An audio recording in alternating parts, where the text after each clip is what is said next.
Saya pikir Pak Prabowo sebenarnya mungkin tidak punya niat untuk berbeda dengan geng Solo. Cuma sepertinya betul bahwa geng Solo, oligarki dan Pacok ini ingin mengambil kekuasaan di tahun kedua, masuk tahun ketiga. Sepertinya itu. Akhirnya Prabowo lah, ini bahaya nih.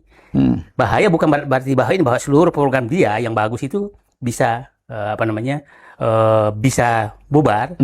Nah, dan saya melihat memang puncaknya sudah sedang terjadi. Puncaknya tuh kita lihat gini lah. Kasus Jampitsus.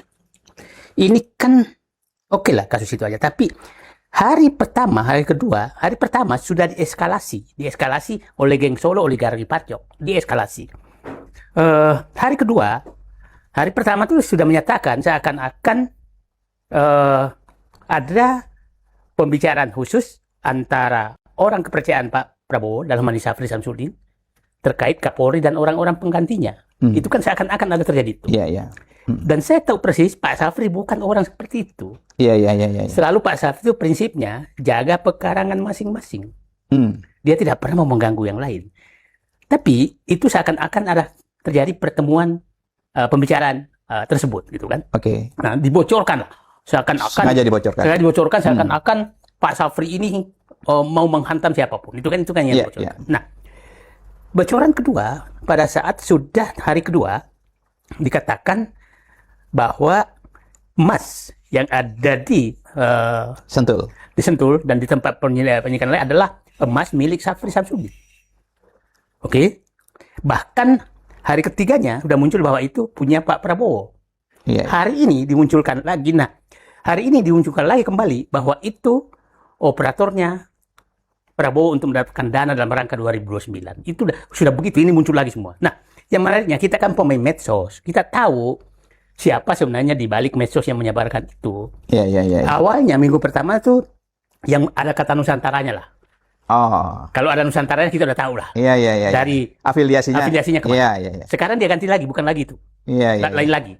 Tapi kan saya pemain medsos, saya tahu dari mana muncul ide ini. Nah, yang menarik lagi, eskalasi ini dimunculkan lagi kemarin tuh, kemarin menyatakan bahwa Syafri Samsudin terlibat saat pengadaan satelit Kementerian Pertahanan. Dan jelas-jelas Pak Syafri Samsudin itu kan pensiun 2014. Dan dia sekolah ke Jerman. Proses ini baru 2015 oleh Joko Widodo. Nah, langsung cari pengamat, dan saya tahu pengamat ini memang pengamat pilihannya geng Solo oligarki Pacok. Pengamat memang corong aja. Pinjam mulut. Disebutkan Syafri di situ bahwa dia, loh, orang udah pensiun kok, dia nggak pernah terlibat. Nah, yang paling menarik lagi, IPW, Indonesian Policy Watch, ketuanya Sugeng menyatakan bahwa tim PKH-nya Prabowo adalah tim PKH abal-abal. Bayangkan, tidak sedikit purnawirawan polisi yang di mana-mana, diundang podcast di mana-mana, menyerang Syafri, menyatakan bahwa yang bertanggung jawab terhadap kasus Febri Ardiansyah adalah yang di atasnya. Artinya di atasnya itu Syafri dan Prabowo. Nah, jadi agak susah. Nah, dan bahasanya sama bahwa Febri itu hanya pion. Yang di atasnya itu ada Syafri sama Prabowo yang memainkan. Nah, itu sedang terjadi. Kenapa dalam permainan ini sudah terlalu kasar?